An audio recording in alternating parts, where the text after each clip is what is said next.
Good evening, everyone. Welcome to this evening's webinar. I'll just allow a minute or two for our numbers to pick up. Just so you know, I've pressed the record button already. So just bear that in mind. We'll get started in a moment.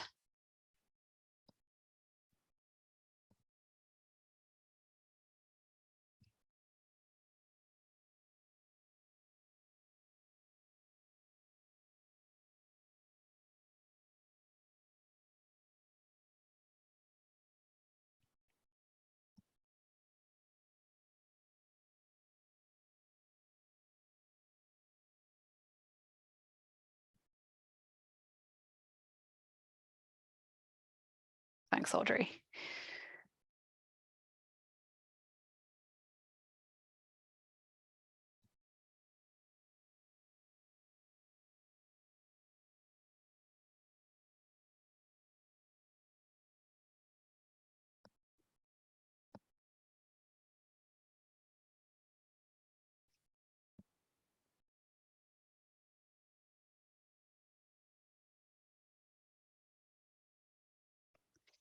Okay, so I think we'll get started.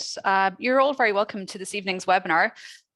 This webinar is a slight difference to our usual In Conversation With series, but we thought it'd be a really good opportunity for you to join us to hear about opportunities for contribution to and collaboration with the IIOP. So with that in mind, we've called it Your IIOP, for pharmacists by pharmacists. And hopefully by the conclusion of this evening, you'll really get a sense of the diverse range of projects that we have on offer through the IIOP and how you might want to get involved and how you can contribute to those projects. So hopefully you'll enjoy this evening's webinar, and we're very much looking forward to potentially working with you going forward.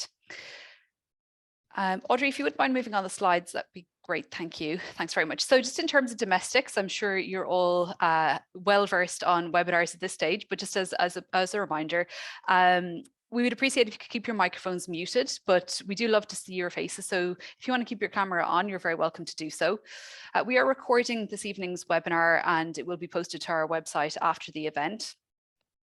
If you have any questions, we'll try and keep questions to the end if possible, just in the interest of time, but please do type in questions in the chat box, and you can get to the chat box by hovering over your screen, and it's usually just at the bottom of your screen.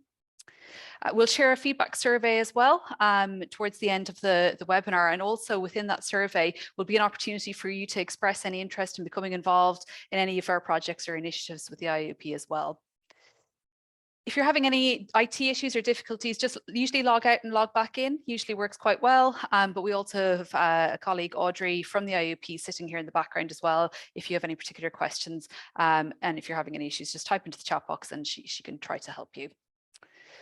So we have quite an action-packed webinar to get through this evening, and in essence, the function of this evening's webinar is to describe to you the diverse offerings of the IIOP. We want to highlight opportunities for you to become involved with the IIOP and for you to hear from pharmacists who have collaborated with us and worked with us for many, many years. So I'm delighted to be joined by 5 different speakers who are external to the IIOP team this evening to give you a taste of their experiences of working with us on a range of projects. So by means of an overview of what we're going to chat through, firstly, I'm going to give you a quick whistle-stop tour of my work with the IIOP over the last 10 years at this stage. We'll move on to talk about our mentoring programs, our training programs, a little bit about effective representation, and also about practice review and how you can become involved with each of those projects if you so wish. So in terms of our speakers here this evening, as I mentioned, we have core members of the IIOP team, some of whom will speak, and also we have 5 external collaborators as well. So individuals who've contributed to mentoring, effective representation, etc. So we're really grateful for those individuals for joining us, and really we want to give you a real world sense of what it is to contribute to projects and what you might gain from that in a personal and professional sense. So in terms of our role, I suppose in the first instance, we must acknowledge that the IIOP, one of our primary functions is around the management of our CPD system. And you might know that around e-portfolio review and practice review in particular. And I suppose this is one of the mainstays of our activities in the IIOP. We do have a diverse range of offerings in terms of supports that are available to you around that. So we have pre-recorded webinars on our website. We have a support resources page, both for e-portfolio review and practice review. So if you have particular questions about any of those activities, please do sign up to any of our live events that we offer in terms of webinars, or have a look at the resources on our website. So I do want to acknowledge that's a very important part of our activity, but really our function and our focus here this evening is to look at more broadly how the IIOP supports professional development and in support of the broader pharmacy profession and in support of pharmacists who are working in a diverse range of settings. So just very briefly, in terms of my journey with the IIOP, this has been a journey which has lasted over a decade at this stage, and it's ebbed and flowed over the years, and I've really enjoyed working with the IIOP. So it started in October 2013 when I answered a request to become part of a peer support pharmacy network. That time I really didn't have much of an idea about what I was getting involved with. I was 3 years on the register, and I was beginning to feel a little bit, I suppose, isolated from the profession, and I wanted to become more involved. And this seemed like a great opportunity. So in doing so, I suppose over the years, what that translated to in terms of activity for me was I began to deliver almost monthly webinars around introduction to CPD, around e-portfolio review. And this really gave me an excellent opportunity to network with individuals who were joining the register, and also to assist people who wanted support with their e-portfolio in a kind of a peer capacity. And I really enjoyed that work over many years. Also, being part of the peer support network opened up a network to me that I could never have previously tapped into as well. People who worked in a whole range of settings, very, very senior pharmacists who I now know for nearly 10 years. And when we meet nearly annually, it's lovely to catch up, and we feel like old friends at this stage. So really, I suppose joining the peer support network has fulfilled that kind of sense of being part of a profession and removed that sense of professional isolation that I was experiencing early in my career. In my time with the IIOP, I was interested in doing a master's in clinical education as part of my work. And at the time, practice review was newly introduced. And so I worked with the IIOP and had co-supervision with Catriona Bradley in completing my dissertation on practice review. And then moving on then to more recent times, I helped to run the In Conversation With webinar series since January 2022. And I suppose you can see I've had a fairly long journey with it, and I finally bit the bullet, and I joined the IIOP full-time since October 22 as a CPD quality assurance pharmacist. So really, I hope you get the sense that there were opportunities that I sought out with the IIOP, for example, through my dissertation, but also opportunities that they gave to me becoming part of a peer support network that I really welcomed. I've gained a lot personally and professionally from being affiliated with the IIOP over the years. Having that network of pharmacists opened up to me was fantastic. I learned a lot from speaking with my fellow pharmacists, learned a lot about different specialities, different areas of practice. And I also gained a lot in terms of formal and informal mentorship. So formally, for example, through my research dissertation, but also through colleagues, gaining senses of their experiences of practice in different professional settings, that again, I would never have been able to do if I had not been affiliated with the IIOP. So hopefully you get a sense that there are many opportunities out there, and depending on what your context is and what your interests are, you can pursue those through the IIOP. So moving on then, I'll hand over to my colleague Áine, who will speak about the mentoring programs that are on offer. So Áine, over to you.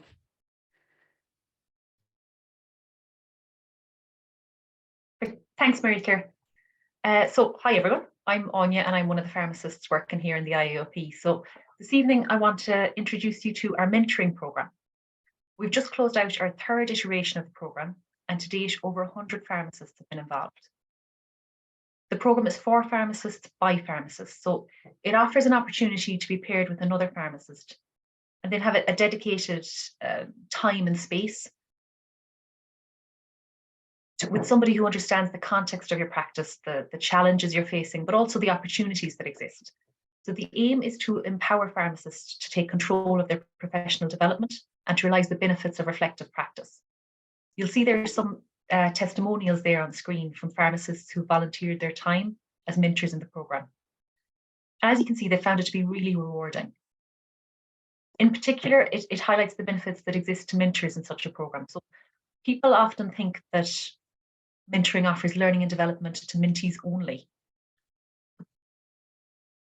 But what we're seeing is that both mentors and mentees get a lot from being involved. So as Rena mentioned above, it helped in the development of our communication and leadership skills, which will no doubt have a large impact on our role.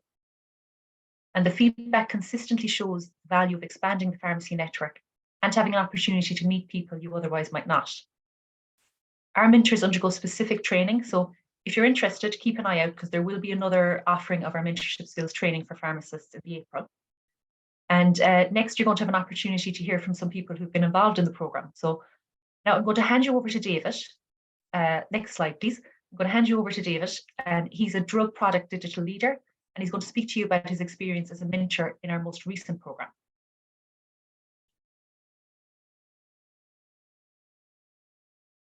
Great. Thanks, Áine. Perfect. I had just put up, I just had a couple of slides to try and get my thoughts down on a page for everybody. So I took part as a mentor in this current wave of activities, and just wanted to share kind of some of the kind of key things I got from it and what I took away from it to share with the audience this evening. So next slide, I suppose, really, well, attraction. I was curious, and I heard a lot about mentoring, and had a genuine curiosity to understand how could I get involved in it. My mindset before it was I had previously had good experiences both as a mentee and as a mentor through just work, through sports, through family, through life. Mightn't have called it mentorship at the time, but that's what it was.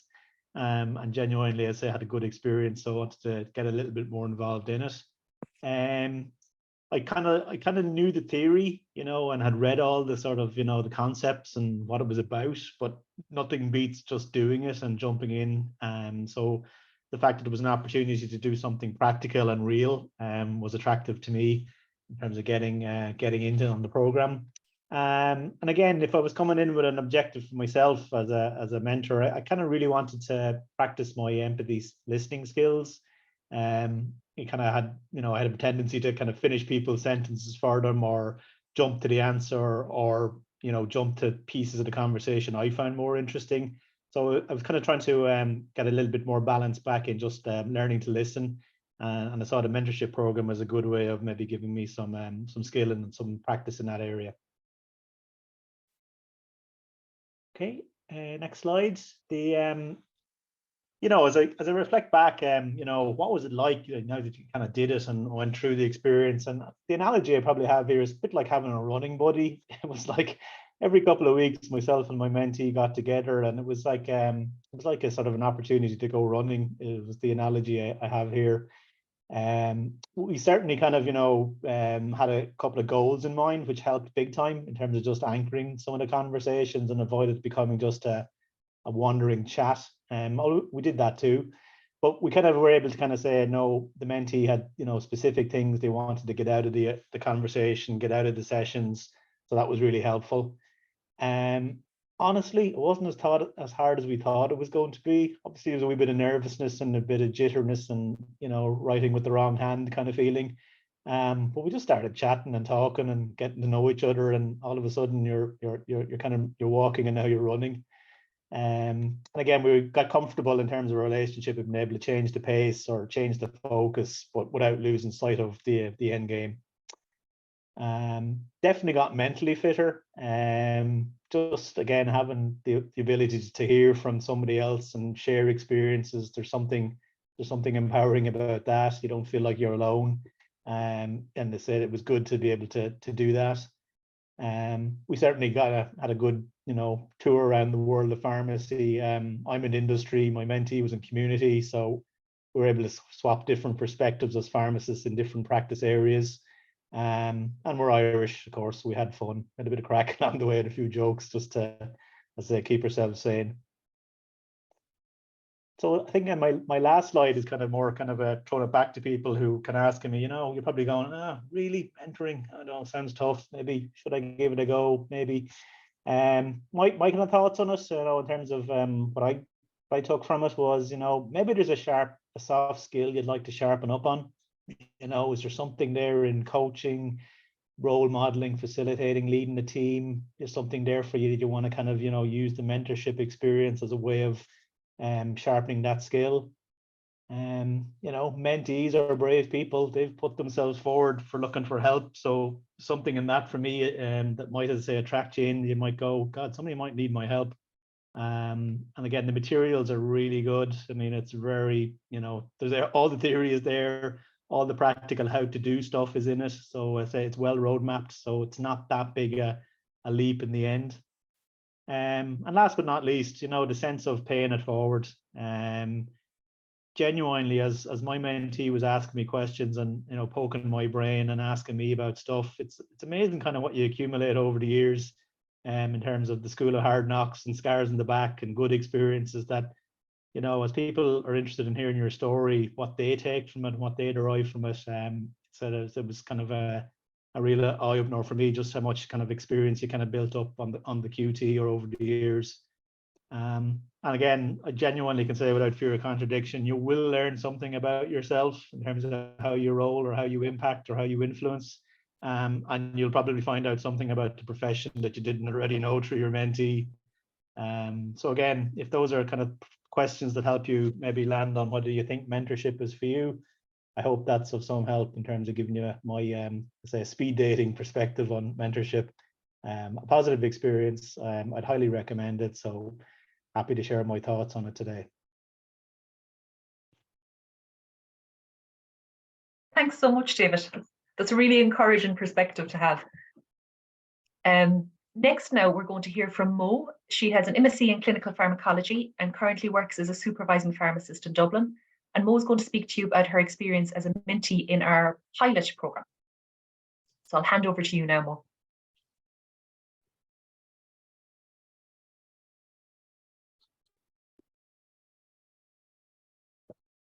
Hi, thanks for having me. So I signed up to the IIOP mentorship program about 2 years ago. I was in the pilot cohort. The main reason I signed up for this was because I had moved fairly recently and I needed sort of a roadmap to Irish pharmacy, the way it worked, the rules, and I sort of needed a perspective of someone who was outside of my current chain of command, if you want to put it that way. So I signed up for the program and I was paired with a mentor who had many years of experience. We had meetings fairly regularly and I gained a lot, both personally and professionally. I think I would liken my experience with the mentorship program with getting a support system. My mentor was always there when I needed help professionally, when I had questions about working or about career progression. Because as pharmacists, we often work in isolated conditions. Well, most of us do, in community at least. Most of the time you're, in the dispensary alone. You don't really know how to maneuver between different situations. And it was nice having someone with experience to bounce off ideas off of. It was a great program, and I think it's a valuable resource that every pharmacist, newly qualified or seasoned even, should sign up to, because you may feel like you have nothing to give. That's one thing I've learned from participating in this program. You may feel like you have nothing to give, but there is always something that you learn, just like David said, that he learned from his mentee. I learned from my mentor, and I know he learned a lot from me as well. Yeah, that's it. Thanks very much, Mo, and to David. It was great to get your perspectives and for you to be able to share the mentor and the mentee's perspective with everyone here tonight. So do you want to start the screen sharing again there? Sorry, Áine, something has come up on my screen and it's completely blocking everything. I'm going to have that up for you now. Problem. There you go. Take your time.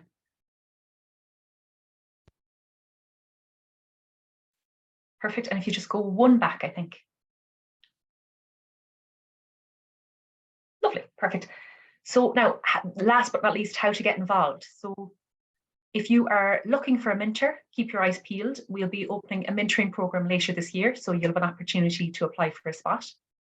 Or if you're interested in upskilling and becoming a mentor, you would need to do our mentorship skills training program, and that will be held in April. Or maybe you've already done this and you're looking for a chance to put your skills into practice, in which case you can apply to be a mentor in our next program. Or if you'd just like to know a little bit more at this point, we have a lot of information available on our mentoring homepage on the IIOP website. Or if you have any questions at all, please do get in touch at mentoring@iiop.ie. And next slide, please, Audrey. So now I want to speak just a little bit about our training programs and accreditation. So we have a wide range of training programs available, both online self-directed ones that you can do in your own time, and then live workshops and face-to-face events. We have about 27 courses currently available on our website for you to enroll in. Our most recent ones, Pharmacy and Medicines Legislation and Polypharmacy, were published just in the last couple of weeks. We also host harm reduction training programs on behalf of HSE Addiction Service, with naloxone face-to-face training being held later this year. And then for our accredited training programs, we rely heavily on our colleagues in the profession to support our work. People can become involved by becoming members of one of our accreditation review teams. The ARTs, or accreditation review teams, review the applications from the training providers individually, then provide feedback and come together as a group to discuss their opinions and their feedback at a team meeting. Within the accreditation review team, we will have members with subject matter expertise, practical experience related to the subject area, and also expertise in quality and risk management. We recruit people to join our panel of experts via expressions of interest. So please do keep an eye out for future EOIs, because we would love to have you involved. And now I want to hand over to John, who's been involved in some of our accreditation review teams, so that he can talk to you about his experience and his experience in the role. Perfect. I'll just hand over to you now, John. Okay. Hi. Okay, well, I suppose I'll speak a little bit about my involvement with the IIOP more generally. Goes back a long time, but I suppose in more recent years it's been around the accreditation review teams. And as Áine has outlined, one is sent on the program outline and the training program as an individual member of the team, and one reviews the program and all of the documents associated with it, and forms a view, and then individually submit that view to the team in IIOP, and all the team members do that. And then we come together and we meet as a team, which can last a full day. In fact, in earlier years, it certainly did last quite a long time. We had to call in the training provider to provide clarification on various different points in their submissions. And then the group had to come to an agreement as to whether the program can be accredited, or whether there were conditions that need to be met, or whether there were recommendations. And I suppose I've been involved with it, I'm not sure for how many years, probably more than 10 years. And I've seen the development of the accreditation process over that time, and it has become enormously streamlined, and to the effect as well that the training providers, I think, have benefited enormously from the outputs from the review team.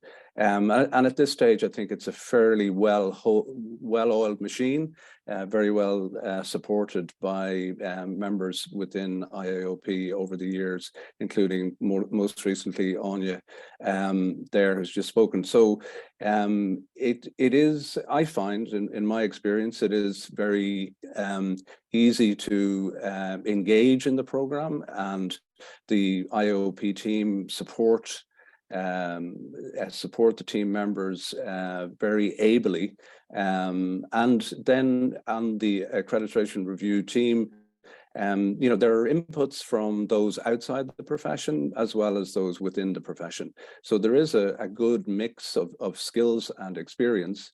And the discussions are always interesting. There's lots that is learned. It can be sometimes a little tricky to come to a resolution, but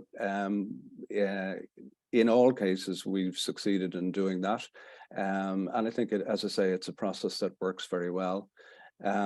So my experience working with IIOP is that it is an excellent organization.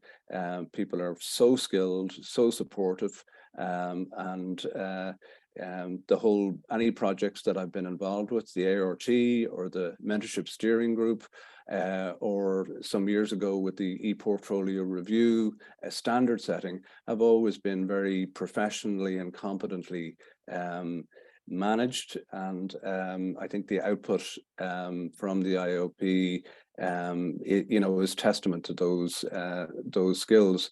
So I suppose that would be my experience. It's a wholly positive experience in dealing with these issues, these training programs and the accreditation process in the context of the IIOP as a relatively new organization within pharmacy. So I suppose that's a summary of my experience working with IIOP. Thanks very much for that, John, and we're very grateful for your contribution to lots of different things over the years, and really helping to shape our work. So next we're going to move on, and we're going to give a snapshot about effective representation. I'm going to hand over to Catriona for this. So over to you, Catriona. Thank you. Thanks very much, and I hope you can hear me okay, Mary Claire. Yeah, absolutely fine. Thanks. Excellent. So effective representation is something that I feel a pharmacy needs to really get on the pitch with. Decisions are made at HSE and DIH level by clinical programs, by committees, and for most other professions, there are very clear ways of nominating pharmacists on to representing or nominating healthcare professions on for a professional input and viewpoint. And so one of the first things that we really focused on in the Institute in the early days was, how do we make sure that we get pharmacist representation onto HSE clinical programs? And, you know, for people who aren't familiar with the structure, this is how models of care get established. You know, how do we look after people with coronary heart disease or cancer? Where does the pharmacist fit in that? And everything flows from that. So when you're downstream and you think, well, actually, pharmacists should be involved a lot higher up, it's too late at that stage. You have to get in at the start. So what happens is the health service executive will issue an expression of interest saying we want particular professions to input into a model of care. And there is no way, or there was no way, for pharmacy really to do that. So we aligned with the health and social care professions. So what happens now is you'll get a clinical lead in the health HSE who wants to develop a model of care for a particular disease state. And there's dozens of these. And we will get the request for a pharmacist, and we will put that out to the profession and say, you know, who out there has knowledge in this particular disease state. Now, one of the tricky bits about this is that we will possibly get a request from the HSE on a Monday with a closing date of a Friday, and we have to go out with an expression of interest to the profession and say, who has expertise in this? we need to get the responses in, and we need to evaluate them and appoint the right people onto these committees to represent our profession at a national agenda and policy making agenda. So that's the first part of effective representation. We need to get people onto the right committees, and we're working with our partners in health and social care professions in the Department of Health and the HSE in doing that. So that's quite gratifying, because that's upstream. And if pharmacists are involved at decision-making level and influencing how health and healthcare is managed in our country, it's more likely that then when it comes to the patient interface, we have a greater kind of understanding and role in that. But we realise that just getting people onto these committees isn't enough. Pharmacists can sometimes be the sole voice on these committees, and they can be very medic and nursing heavy and centric. That's not in any way to be disparaging about our colleagues in other professions, but maybe we haven't had a huge amount of experience or training on how to influence at a policy level. So we're very well trained clinically. Do we know how to influence health policy? And so the effective representation program started last year. I think it was at the very start of last year. It might have been the end of 2021. And this was to provide pharmacists with an understanding of how committees work, how the health policy works, how you influence, how the health agenda works, what you need to consider when you're going onto a committee and how you influence best. And out of that, we've had dozens of pharmacists who've gone through it, who are working at HSE committee level, often in a voluntary capacity, which is similar for many healthcare professions, but trying to influence care for the nation. And what has evolved out of that is a really nice network of people who are all trying to influence at that level, and who have developed a network and collegiality and ability to share experiences. And I can see a momentum building. I can see a input, kind of the momentum for influencing more. And so many people in Ireland would say we need a chief pharmacist, and I'm not saying we don't, but we actually need to influence where policy is being made, and I think we're starting to do that through effective representation. And I'm really proud of the pharmacists who've worked with us, who've responded to the expression of interests, who've got involved in the training, and who have really tried to impact on health in Ireland from a pharmacist's perspective. So if you want to get involved in this, you just need to keep an eye out, make sure you're getting our emails. We won't always have long lead times on this. Quite satisfyingly, lots of pharmacists respond. We've huge expertise in our profession. We've never put an EOI out where we didn't get lots of different people involved who are interested. And sometimes we can only appoint one person, but what we can do is develop a network of people interested in the same clinical area who become a support for each other. So I think this is an important one. I feel passionate about it because we're influencing healthcare in Ireland through this one. And it's only with the input of practitioners on the ground in community and in hospital that we can do this. So if you see an EOI, an expression of interest, if you think you're interested, don't wait, for somebody to tap you on the shoulder and ask you. Just respond and get feedback on your application and get involved.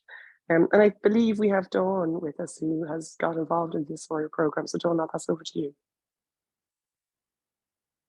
Thanks, Catriona. I have to say it was, as Catriona said, a fantastic opportunity to learn about effective representation and to understand different committees, advisory groups, and national programs as they interact together. I liked David's analogy of the running buddy and Mo's comparison to the roadmap. So to continue on that, this felt a little bit like, hitting the motorway straight after passing your driving test and not having a sort of direction as to where to go. So, in many ways, we've all been asked, I imagine in this group here tonight, to, be on a group or a committee because they need a pharmacist's voice. But in terms of HSE committees, you really need to understand how you can be effective, how you can influence, how you can negotiate. So for me, this was fantastic at a number of levels, this course. The first one being that many of us are either started or worked in many HSE committees during COVID, like so many people here tonight, and whatever your role is. And trying to, form, norm, storm, and perform a team online can be really hard when you're working and different advisory groups or committees at HSE level. So trying to understand, the dynamics of the group, whether it's a new committee or advisory group you're joining, or I think even harder if one is already established and you come in and you shake up the dynamic. So you're joining a group that, already has that dynamic established. So how do you do it? So I think if I was to sum up this course, it's absolutely fantastic in terms of, what is effective representation? It's how to, contract yourself onto a group, or very often you're volunteered to be contracted onto a group, and you have to find that way of working. So if you've ever wondered, how do I go about checking the terms of reference? How do I understand how often the group will meet, how often, or, how they'll communicate, how decision making is actually carried out in the group. It teaches you the skill sets to learn about this, and also to to bring it to effect. So on the groups or committees, whatever it might be that you're on, you actually have that skill set to have the confidence to go out and ask those questions. It may be the case that you turn around and say, actually, I'm not going to be in use of this group because your goals, your strategy is such that, a different person may be more suitable, or you might be the most suitable person for the group. And you can say, look, yes, absolutely, looking at your strategic plan, your vision, the goals, the expectations, I'm the person you need. So it helps you to be more proactive in that decision piece as well, not just being told you're now on a group or you're now in a committee, but how to be effective if that's the case.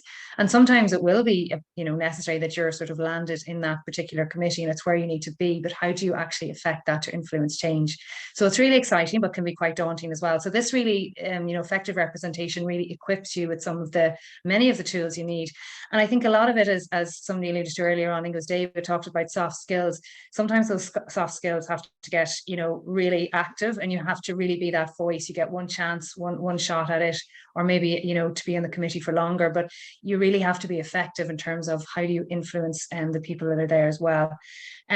Also in terms of, joining a group is how to leave a group, how to actually say, well, I've contributed what I can. I've been as effective as I can possibly be. Here's my contribution. And then also learn to leave effectively as well, so that you don't just stay on a group, indefinitely. And one of those meetings that becomes a meeting about a meeting, that you're effective, you're there, and then you know how to leave as well. I think what was particularly useful for me about this course is, as Catriona alluded to as well, the networking, just knowing who's in what clinical program, what their role is, and being able to reach out and say, I need to talk to that particular person about that. So that was really, really worthwhile. Also, like learning to reflect about your own values and your own, personality and contributions, the psychodynamics of different people on teams. It's really valuable for that self-reflection, and you learn a lot. You think you know yourself, and you come away from the course and saying, well, I've actually learned a lot more about myself.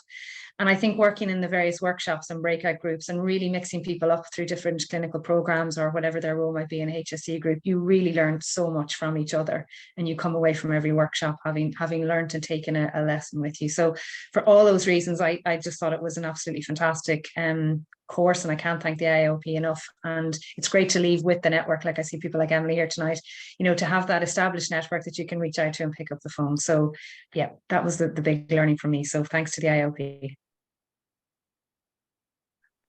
Thanks, Dawn. That's lovely to hear your gains, I suppose, from the effective representation workshops and how you put them to great use then as part of your work.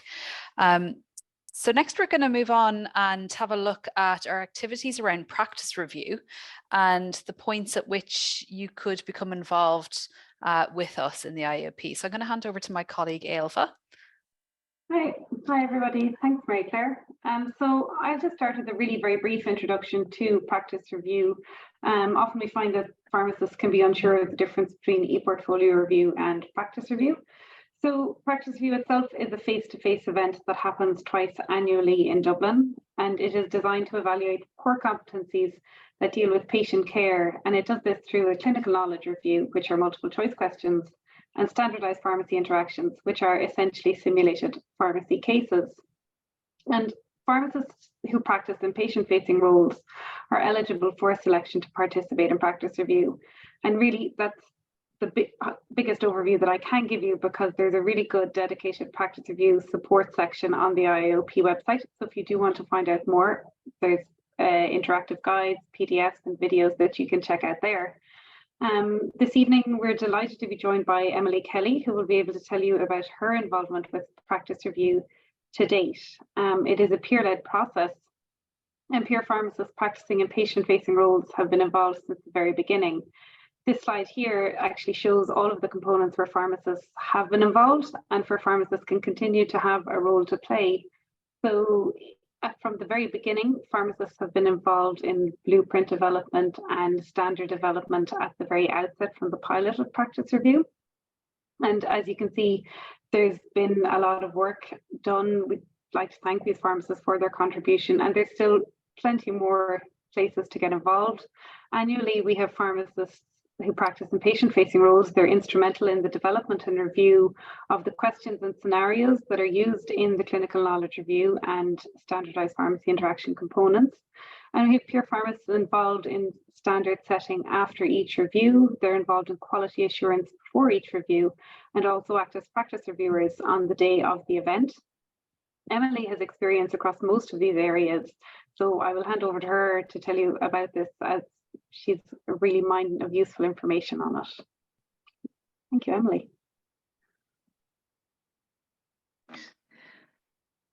Thanks a million, Ailbhe.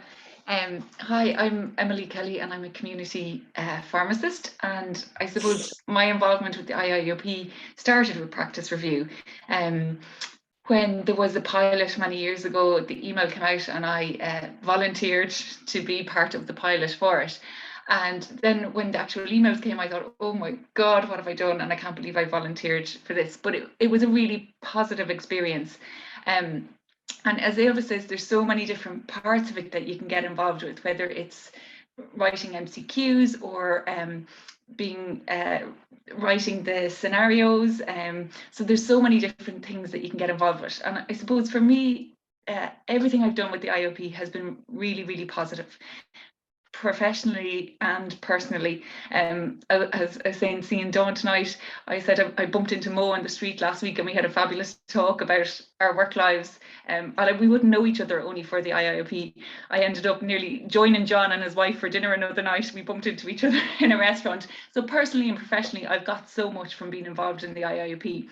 And I suppose sometimes the first time people have any contact with the IIOP is that scary letter. You've been called for e-portfolio or you've been called for practice review, but there's so much more to it.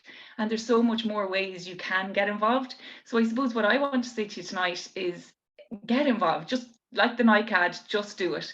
And I suppose it's difficult, it's hard. We're all working hard. We've all got family commitments. We've all that going on.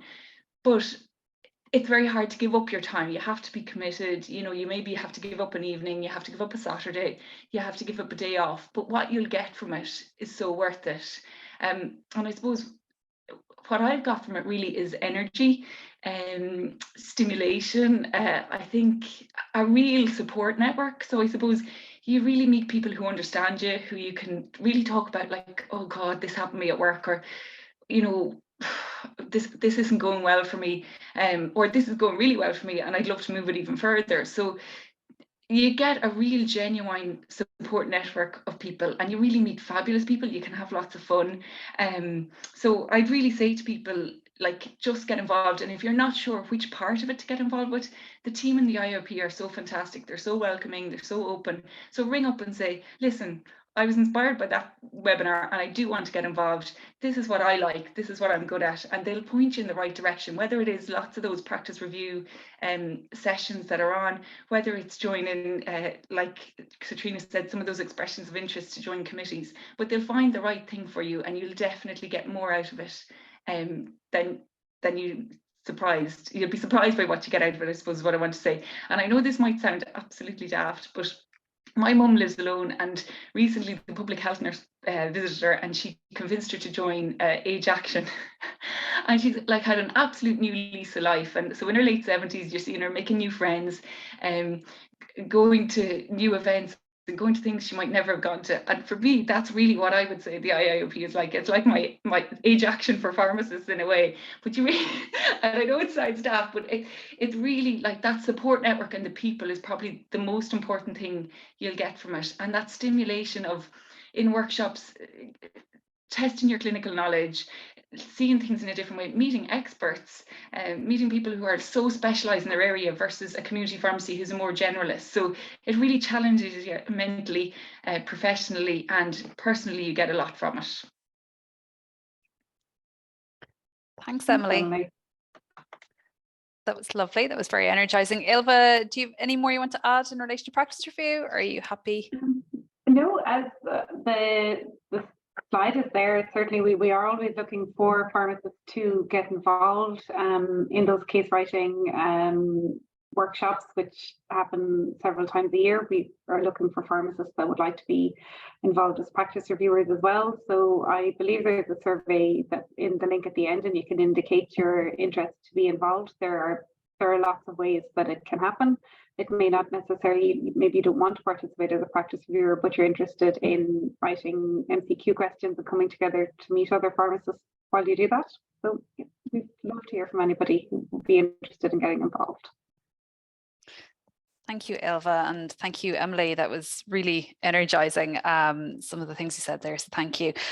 Okay, so we've covered many of our main points this evening, but I did want to highlight some other activities and initiatives that are offered by the IIOP that you might have already heard of, or it might be the first time you're hearing about some of these. So in the first instance, just in relation to some resources on our website. So previously, we had a hub of information around COVID, and just recently now we've transitioned this to a broader resource hub, and so covers lots of different information and topics, things like infection control, supply and guidance on medicines, support resources around mental health. So that's the image in the top left-hand corner as you look at the screen, and then in the image in the top right-hand corner around mental health and well-being can be found in that resource hub. So if you want to find out more information on what supports are out there and signposting around mental health, and some of those are particular to pharmacists, you can find those in our mental health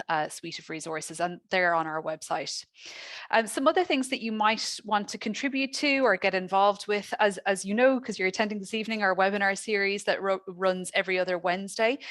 We're always happy to hear from people who'd like to contribute to our webinar series, whether that's make a suggestion about a topic they'd like to see covered, or whether you feel like you have a particular area of specialist knowledge or interest that you feel you'd like to present on. And we've had a wide range of speakers from many different areas of practice: hospital pharmacists, community pharmacists, people in different specialties in different sectors.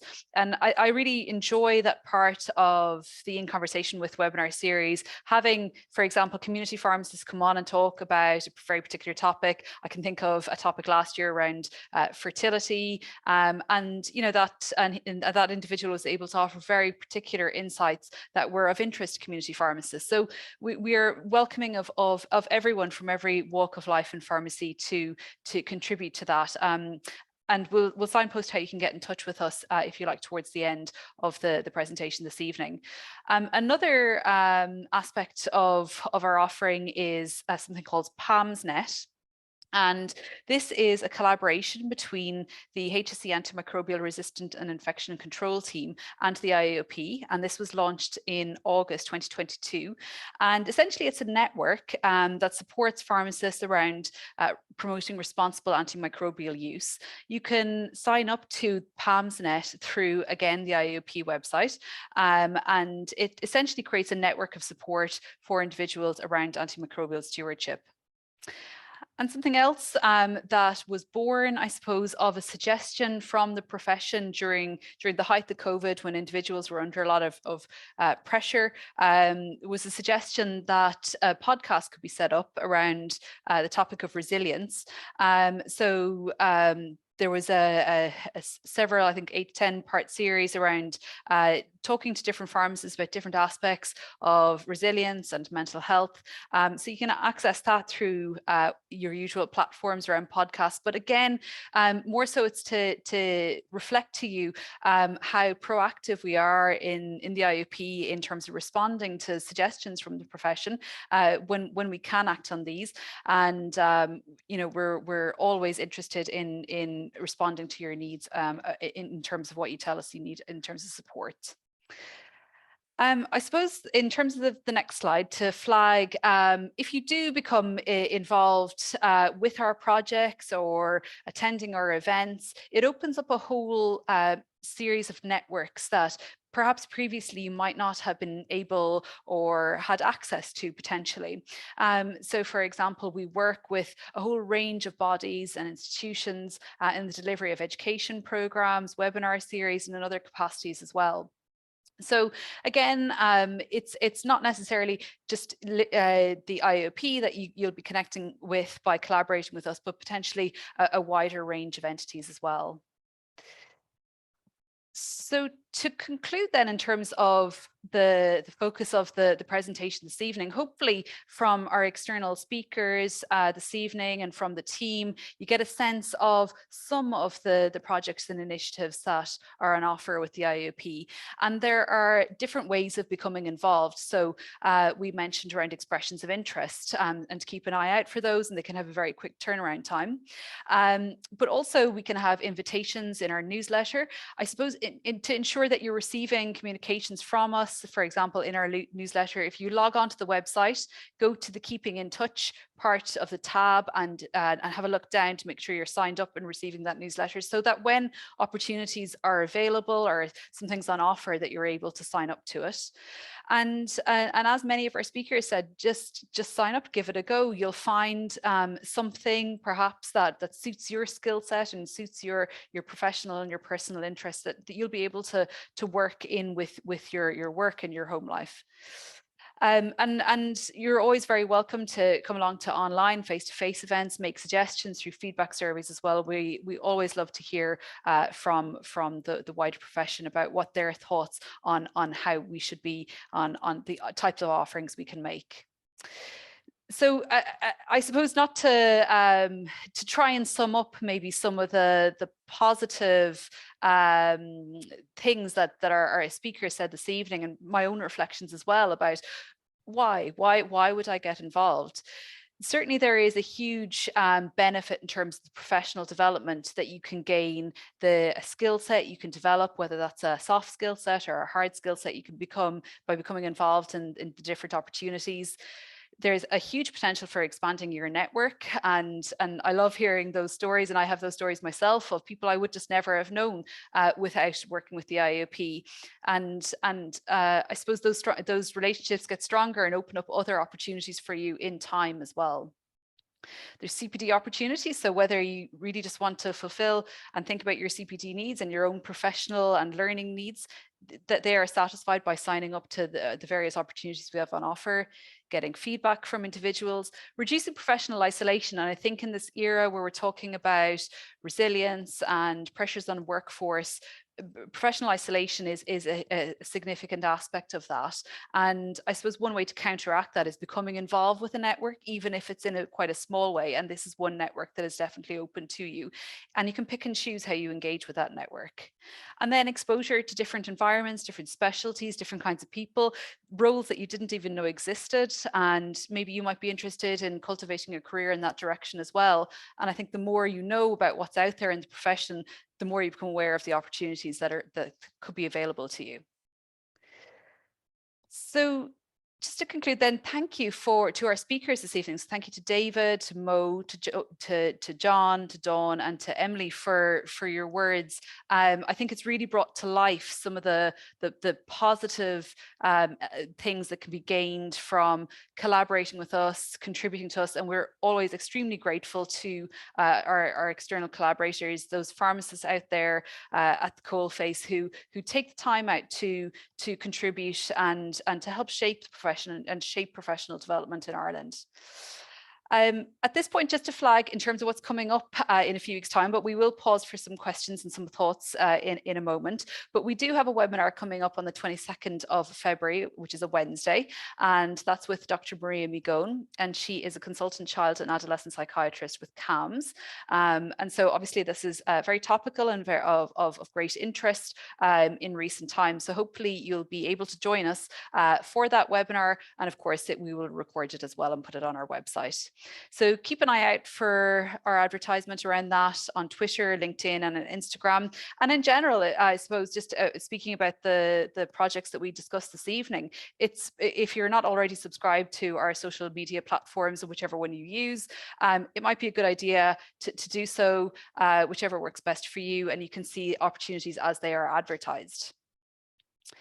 So as always, I'd encourage you to think about what reflections you have from this evening's webinar, what learning you feel you've gained, and think about perhaps setting up a cycle within your e-portfolio. We're going to share a link, a survey link in the chat box in a moment. And obviously we're looking for feedback on this evening's event, but also, and in particular, what you might be interested in doing is providing your name and your contact information. And if you are interested particularly in something we've spoken about this evening, whether that's mentorship or effective representation or practice review, or if you just want to say you're interested in everything, or you don't want to specify, but to express your interest in becoming more involved with the Institute, please feel free to do so in that survey. We're always happy to answer any questions that you have through our info box contact information, and you can get that through our website as well.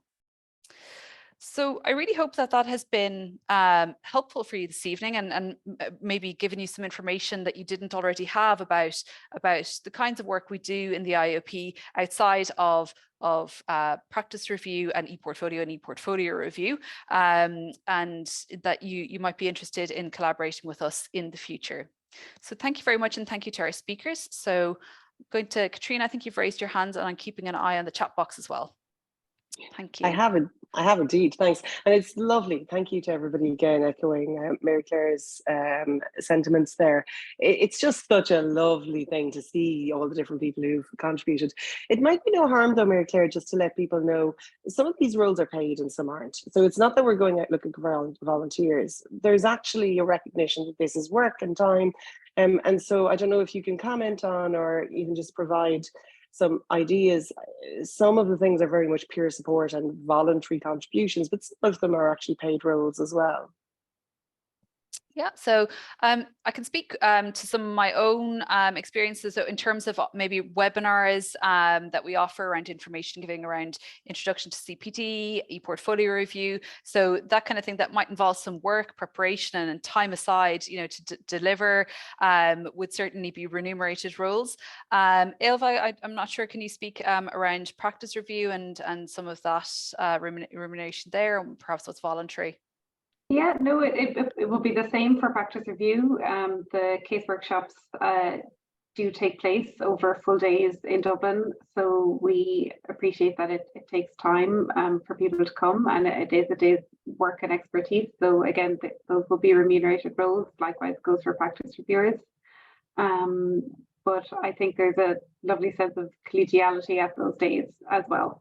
And I think that's great. You know, because sometimes with the mentoring, they wouldn't be remunerated. So it's, you know, if that's important, I don't think anybody ever would do any of the jobs in the Institute for the money. I think you can probably earn more if you go off and locum for the day. However, it is important that we recognise people's expertise, and so that's part of it.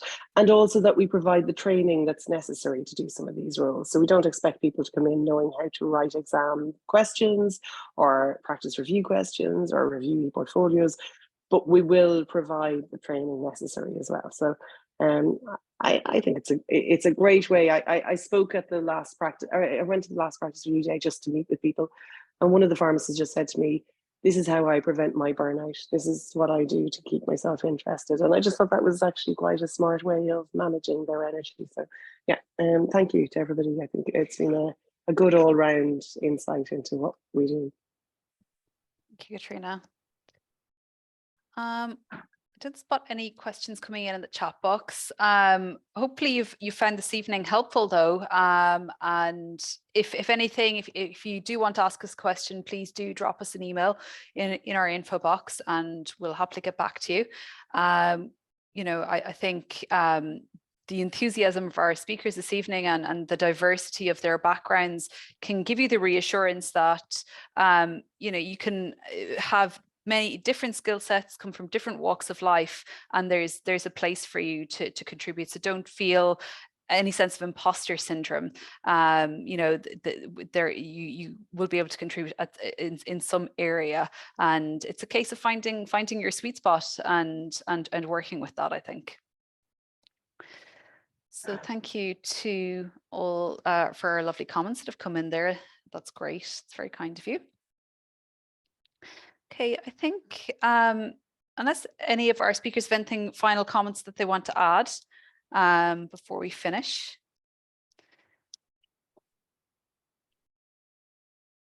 We all happy.